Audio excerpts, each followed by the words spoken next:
These units were developed by the College of William and Mary Center for Gifted Education.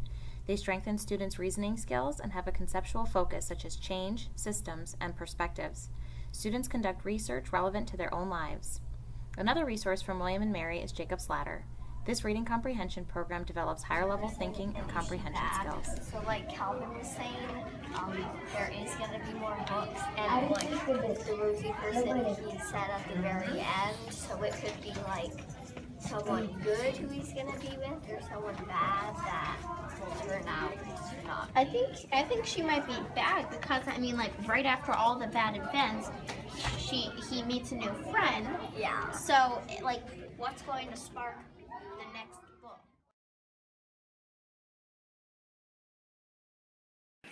Socratic Seminar. Students read a text or analyze a picture. They reflect and respond to the text or picture and develop a series of open-ended thinking questions. These questions are used for seminar discussion. It is very formal discussion in which we call each other Miss or Mr. The teacher is the facilitator, and yet the seminar is student-driven. The students learn and listen to other people's point of view and reflect on their own thinking and assumptions. Becoming a loyalist. How do you explain that? Maybe because he believed it was the right thing to do, because after all it was his country, and maybe he thought that the British were like treating him unfairly, and he wanted like a stand, and maybe he wanted like independence and the freedom of choice. I kind of agree with Mr. Alsayed, but I also think that if you're a loyalist, it could also prove dangerous in like society, because people could get like really mad at you. They could destroy your homes if they were really like true patriots. But I think that he sided with them mainly because he wanted just to have his own freedom. I agree with Miss Roma.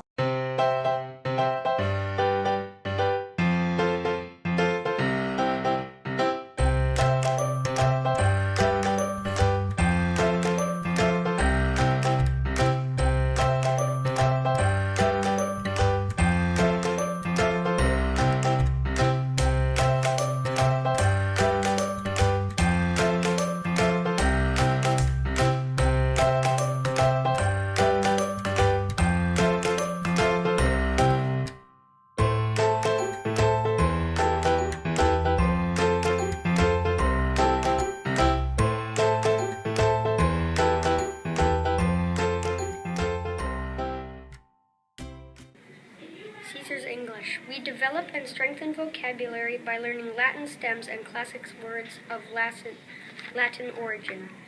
We transfer this knowledge to our reading comprehension by decoding unfamiliar words, and to our writing by incorporating more advanced and interesting vocabulary. So this was a Caesar's English assignment where you had to take a stem and you had to put it in a wanted ad. So I did plu, and plu means more, so that's why he looks like a plus sign. And he's like, I guess, giving people a bunch of stuff, like more than they need, so that's why he's wanted. And he's kind of like a gangster, I guess.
Common argument is that if the electoral college isn't in place, in larger states like New York and California would decide the whole election. But the same thing happens with the electoral college.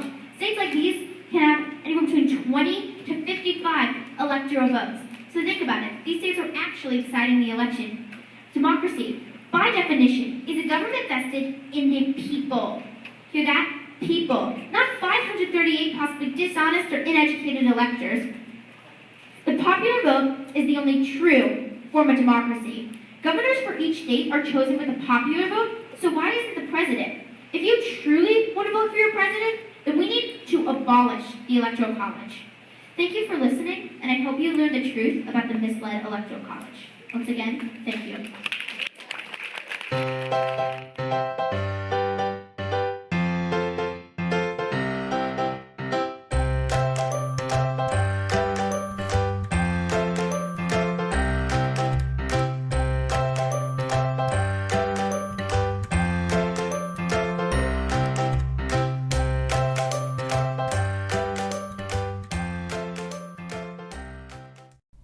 Project M Cubed is a program that supports young mathematicians through immersion in real-world problems where geometry, measurement skills, and concepts are explored and developed. Go ahead. So I did 23 plus 23, and that's 46, and then I added 2 to 46, and I got 48. So I think 48 fish can sit at 23 square tiles. So for B, you said 23 plus 23 equals 46, and 46 plus 2 equals 48. Why did you put plus 2?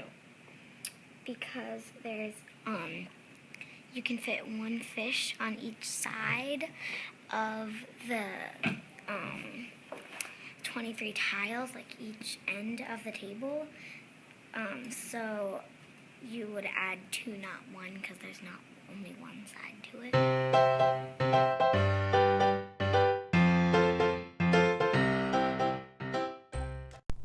The JASON project is a science program developed by scientists in the field where students connect with a diverse group of science role models and think scientifically about the world around them. Students really learn to think like a scientist. Like that. And now it's fast. And so I picked strength in numbers. And it's their annual, so I picked the same one it had so I could get it more. And so now I'm fighting it. And so now I'm putting it around. So those can't kill me because I'm big, because I'm bigger than them. So after I do that, mine will be fine. So if I click on them, you can see how hungry they are. Like the enemy is not starving. And so this one is like, and so I am huge, and so I'm an omnivore.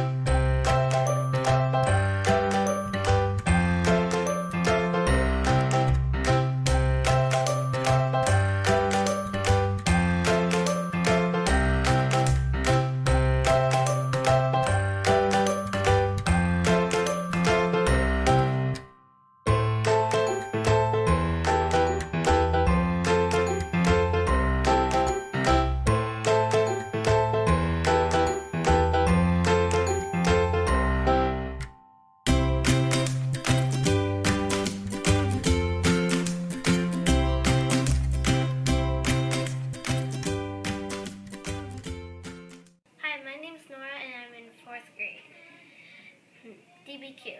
Document based on questioning is an AAP resource where we learn how to analyze primary source documents.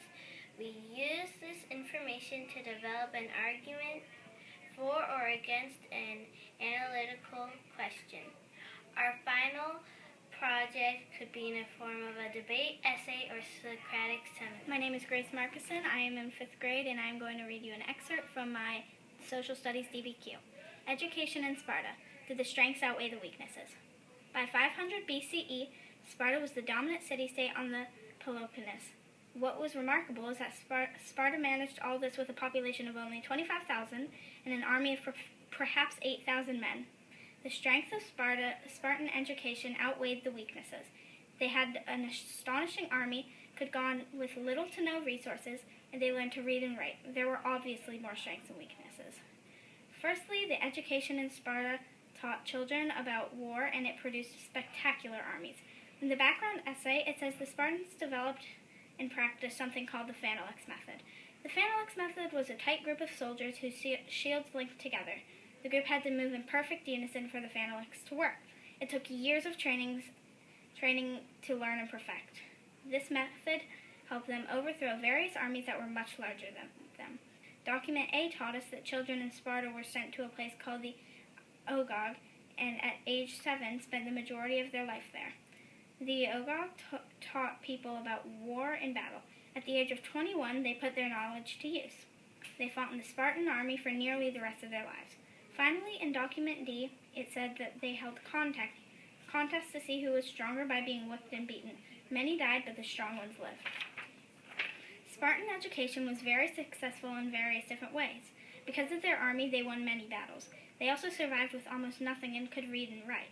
For nearly 50 years, Sparta and Athens managed a shaky peace, but this ended in 413 BCE with the breakout of a 25-year-long Peloponnese War. Because their army and education was so amazing, Sparta won the war. This is an important topic so people could understand that Sparta was a great place that learned countless important things. Therefore, Spartan education system had more strengths than weaknesses. Thank you. 5th grade students participated in a hands-on unit that required us to collaborate with a small group of peers, communicate our thoughts and ideas clearly, think critically, and work toward a common goal. This wonderful unit, known as the DIG, required us to think and act like archaeologists and reflect on our goal and revise as needed. We worked collaboratively to invent a culture and create artifacts that we dug up and then displayed as a museum exhibit. Each group used archaeological presses and documentation throughout the unit.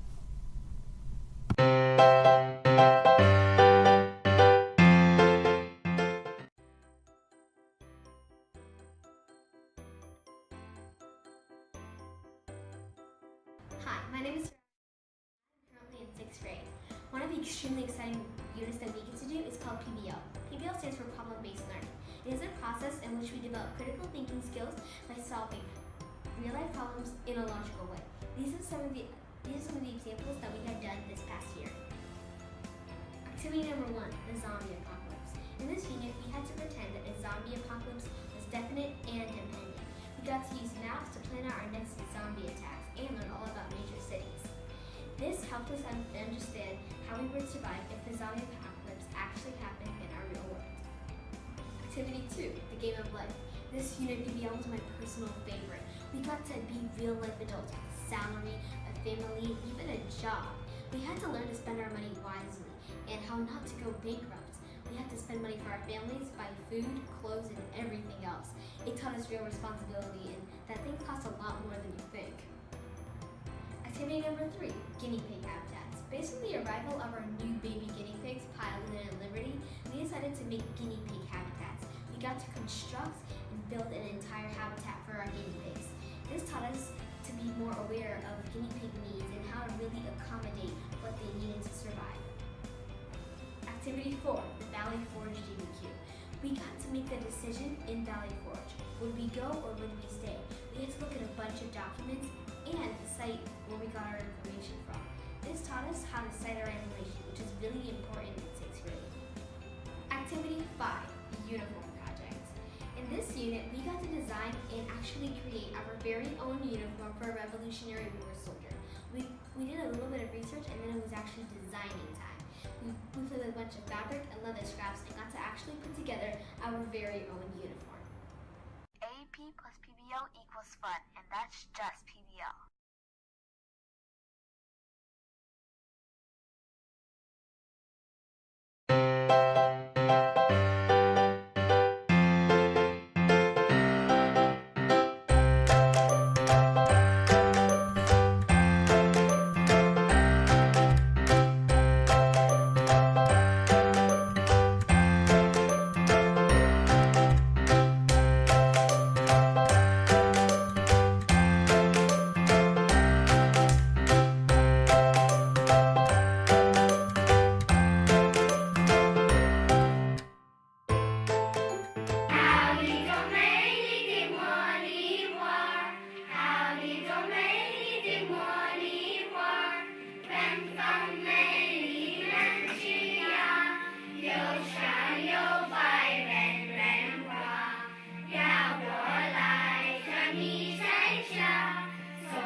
Flower That Didn't Fit In by Hannah Taylor.